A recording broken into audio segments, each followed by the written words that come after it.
When Mark Ravenhill's controversial play opened in London last year, it created quite a stir, not just for its content, not just for its acting, but also because of its title. I will repeat it one time: Shopping. After a year of sold-out shows in London, followed by a world tour, it has finally made its way to New York. It opens this month to sold-out audiences at the New York Theater Workshop, the same playhouse where Rent got its start.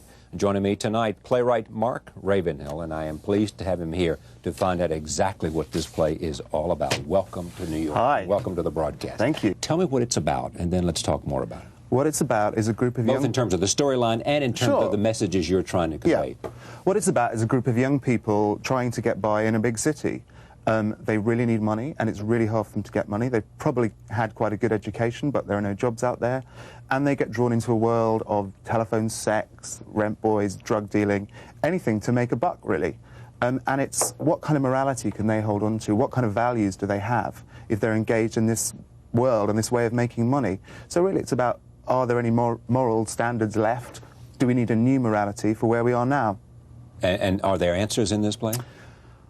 I think it's probably a big, big question that it leaves the audience with. I think if you made it too easy and just said, this is the answer, you kind of let the audience off the hook. You have to say to them, the question is this big. Now go think away about from it. me and struggle about this. Yeah. Right? Yeah. That's the idea. Now, what you show is a lot of stuff which we'll talk about in a moment, but at the same time, what you see here is, does it represent, how much of life does this represent, in a sense? Are we talking about a fringe of life that may be indicative of something larger, or what? Hopefully indicative of larger. I mean, obviously there are a very, very small percentage of people in London, as in New York, who are rent boys or drug dealers, significant but small. But a lot of people who've been through the 80s, people who grew up in the 80s, say that it speaks about the values that they grew up with, that it was all about money, it was all about getting rich, and no morality. Yeah. So I think it seems to speak to a much wider group than those who can actually say, that is my life on the stage. In America, the 80s are called the decade of greed, as you well know. As they were in England. Yeah. So what's the mindset of these young people about greed and about money and about materialism, that it leaves their lives hollow, it leaves them looking for cheap thrills? They don't have any politics. They're completely alienated from the political process, so there's nothing there. They don't have a religious belief. They don't have a spiritual framework for their lives. They don't have anything that they belong to, so they're very much isolated, and they're individuals, and they're trying to get by. They're in a ship, but they've got no compass, and they're just trying to get by. This is not your life. You come from, your mother is a secretary, your father is a helicopter artist or engineer or something, and you from what part of England? I'm from the south of England, a place called Haywards Heath. So you led a pretty middle-class, upper-middle-class, ordinary life. Yeah, but I think often what writers choose to write about is not what has happened to them, but what could have happened to them. And you're kind of aware that during the 80s and 90s, there's been very few jobs, and it's possible to be a graduate, gone to a very good university, and still find no work. And so you think, okay, if I hadn't found work, what would I have had to do? What would have happened to me? And I think a lot of writers are taking what didn't happen, but what just about could have happened to them. You got a break, didn't you? Because somebody saw you work early and said, is there a play here? And you said, yes, of course. And you had never thought about a play. I didn't have a play. I mean, I was a director for quite a while, but then Max Stafford Clark, who directed this play... A theatre director. Yeah, who directed this play in London and has co-directed it in New York, saw a 10-minute play that I'd written and said, this is good, can you send me a full-length play? And I said, yeah, sure. And then went home and thought, I've lied, I have no play. So I had to sit down and this is the play that I wrote. Yeah, so first time out, pretty good play, pretty good reception, right? Yeah, it's been amazing. Yeah, you're going to be in a relatively small theatre in New York. Yeah, New York Theatre Workshop. It's a small theatre, but with a huge, huge reputation. So it feels like the best theatre in New York. Did Rent start there? It did, yeah. Yeah, pretty good, huh? Yeah, amazing. Tough act to follow. It's such an amazing place, the New York Theatre Workshop. You just feel so supported by the staff, and the audience are really enthusiastic. It's a really great theatre. What day of the month does it start?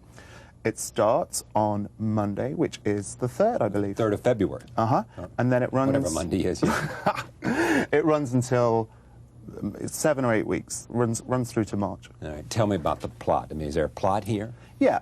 I won't give away the end, because I think it's important not to. Okay. But when one of our 3 flatmates, there's 3 people living together, one goes off to a rehab to try and get his life together. And the other two get involved in an ecstasy deal that goes very wrong. For those who don't know, ecstasy is? It's a drug, and it's a recreational drug. In tablet form? In tablet form. They lose the 300 ecstasy tablets. They now owe a shady drug dealer £3,000. Yeah. The guy who's gone off to rehab has come out and has met a rent boy who has a very violent sexual fantasy that he wants enacted. Pain. Yeah. And the second act brings these two strands together. We need £3,000. I want something horrible done to me. Puts them together and finds out what happens. Now, do you as a playwright identify with any of these characters more than the other? Not that you are them, but you identify with them. You are connected to them. You have to put a little bit of yourself into each character. So you just take bits of yourself and say, okay, this character can have that bit of me, this character can have that bit of me. If there's nothing of you in a character, you cut it because it seems dead. Gary, the rent boy who's 14, who wants painful sex. The acting out of that is more to bring home the point of what an abusive relationship has done to him? Yeah, I think he's in a cycle. He's repeating, and even more than repeating, he's making it worse than it was, but he's now locked into this way of thinking. And I think all of us know what it's like, even in a small way. You hate your boss, but you keep on going into work every day rather than changing your job. That you can lock yourself into a cycle which is not positive. There's violence. There is some violence in the play, but it's so funny. We have such different standards for movies and for plays. There's some violence in this play, but then you go to see any movie and you just think they're hitting each other, they're shooting each other for most of the movie. And we have some very strange double standards, I think. Nudity? A little bit of nudity, yeah. Where couldn't you go that you might have wanted to go to make your point? Anywhere? Or did you go exactly where you thought was necessary to tell your story and really, to get your point across? You kind of allow the characters to do it. All I decided when I was writing was that I wouldn't censor myself or the action of the play, that if a character had a really, really strong want and that took them somewhere, that I would let the scene take them there. And these are people on the edge, so they're going to do very edgy things, and I just decided not to censor myself. You chose the title because it is what the play is about, or something else? It was the world of the play, but there's also a story behind that. I was written the first 3 scenes, and a friend of mine called, who's a woman in her 60s. And I said, where have you been? She said, I've been to the doctor's surgery, and she sat next to a woman who she had been at school with 50 years before, and she did not like this woman. Ever. At school, now in the doctor's surgery. And this woman said, what are you up to, Sheila? And Sheila thought, I'm going to annoy her. Yeah. So she said, I'm writing a shopping novel. Yeah. And this woman from school said, at your age, I should stick to the shopping. And she told me this story, and I went back to my word processor, and I thought, hey, those words, this is the world of my play. So I went back to the beginning and typed in shopping. Yeah. And is there any effort to shock? I think if you set out to shock, you would be caught out so easily. An audience knows when it's being manipulated. Yeah. I think this is the parameters of the world, this is how far it goes, but you can never say, okay, I'm going to have a shock here, I'm going to have a shock here, because you get found out.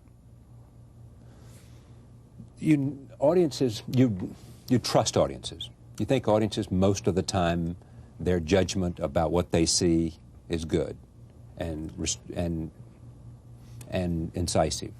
I think, hopefully, if the narrative is strong enough, you can pull an audience into a narrative and they start to identify with characters or worry about characters, and along the way, they will ask questions. Would I do that? Should those characters be doing that? What's possible? And I think that's what you can do. It's not a lesson. It's not a teaching tool. It's a way of provoking thought and provoking feelings, and I think that's what morality is. It's moment by moment thinking, is that right? Is that wrong? Would I do that? Is this a good time for theatre in London? It's an amazing time.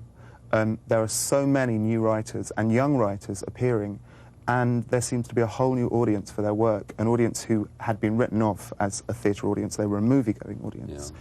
And suddenly they're filling the theatres again, and it's really exciting. And you still got people like Tom Stoppard coming back and back with good stuff. And Invention of Love is on there. It's a fantastic play. Yeah. And the audiences seem to be mixing as well. So now for my play, because it's in the West End, in a commercial theatre, you get a whole range of people coming to see the play.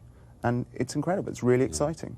What's it like to go and watch your play being performed, first of all, your words being acted, and secondly, to watch an audience react to them? it's always great to see new actors in the roles because they always bring something new to the role that you hadn't seen before. And actually, audiences don't seem that different. I mean, I've seen the play in quite a lot of different places in the world, and I've seen it performed in other languages. And the audiences seem quite similar. They laugh at the same places, they're still at the same places, they start to shuffle in their seats at the same places. It's amazing, actually. Even with very different productions and actors, the audience are kind of the same. Yeah. Is there, when you look, why do you think there's this renaissance in theatre in London, and does it have anything to do with the politics of London today? Yeah, I think it does. There was a big group of playwrights who emerged in the 70s who were very left-wing playwrights, and that motivated their playwriting. They had a view of the world. When that... In the 70s? Yeah, in the 70s. People like Howard Brenton, David Hare, Edward Bond was writing through the 70s. Once that went, in 79 onwards, really the whole of left-wing thought in Britain collapsed. Those people's markers had gone. And there was a vacuum for quite a while. They could write anti-Thatcher plays, but there wasn't a coherent philosophy, and there still isn't for anything liberal or left or oppositional. But a new group of playwrights have grown up who've never had that problem. Oh, our political philosophy's disappeared. They're never expected to have one. Right. So there's a kind of freshness and an openness about what they're doing. They're responding to the world around them with fresh eyes. Do you buy this idea that London is the most exciting place in the country, in the world now, one of the more exciting places because of New Labour, because somehow London is feeling its... I think New Labour is a reflection of the country feeling more optimistic and more positive about itself, and a lot of that's focused and more exciting. In London. And more exciting. There seems to be, in art, in theatre, in music, in all sorts of ways, fresh things happening. And I think one of those fresh things was for the country to vote for the new Labour government. You like Blair? I don't trust him, but I'd like to like him. Why don't you trust him? He's a very astute politician, and he will change policy as many times as he needs to get by. But he's mostly about getting elected, is that what you're saying? Yeah, and getting re-elected. But that seems to be the nature. I mean, well, the nature of politics. If you can't serve, I mean, there's not a huge. If you don't get re-elected, you can't be a statesman. There's not a huge belief in the political process. Is that right? A certain disillusionment with it? Yeah, I mean, people were happy for a day that the government had changed. But what's interesting about that is that clearly what you just said about Tony Blair, who is coming here next week, is not true about Margaret Thatcher. She did not trim her sails to appeal to any constituency. She basically, like Ronald Reagan, said, this is who I am, this is what I believe, and you like it or don't like it, but I'll argue to the death that I'm right. Yeah, with some moderations, yeah, but that's what she sold herself on, was that she wasn't that kind of a person. And I think there was a certain stage at which the country wanted that. They felt that things had got gridlocked in terms of relationship with trade unions, and this person seemed to be breaking them free from that kind of gridlock. And then they got even when I was over there, I talked to people part of Labour who believed that, in fact, because of Margaret Thatcher, that some of the things she had done were very good, and that's why Blair, in a sense, incorporates some of what she did in terms of his own approach, because he's, as we say, New Labour. Yeah, I think historically we probably needed a burst of something pretty awful like Thatcherism for a few years, and then... Because it's good for you. Yeah, I mean, it hurts, but it may be good for you. But actually, even for the last couple of terms of that Conservative government, people were voting for them not because they wanted them, but because they feared change. So we were a country for a long time that didn't like our politics but was frightened to change, and at least now we've made a step towards change, and I think that's released things in the arts as well. What's the cultural influence of the United States on London? I think it's big. For me, certainly, novels and movies and plays from America are a big thing, and I think also for my generation.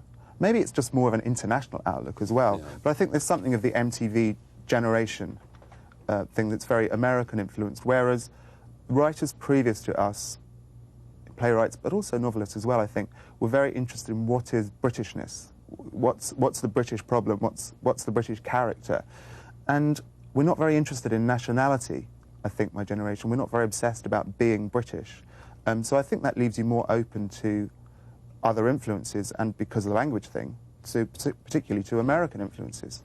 Back to your play, finally. When you When you're trying to get an audience to think, is what you want them to do, right? And feel. And experience. Yeah. Think, experience, feel, certainly. You want them to feel what in your play? Feel a sense of the pathos of the characters? Feel about how what is happening on stage connects to where they may be or may be going? Yeah, the best things I've ever read or seen in the theatre do for me, they voice something that I never found the words to. I've always felt it, but how do I say it? Yeah. And then something actually says it for you, and you just think, I could never have said it for myself. That's what I would hope my play does. I don't know whether it does, but that's what I hope it does. Mark Ravenhill, great to have you. Thank you. Thank you. We thank you for joining us, and we'll see you next time. See you then.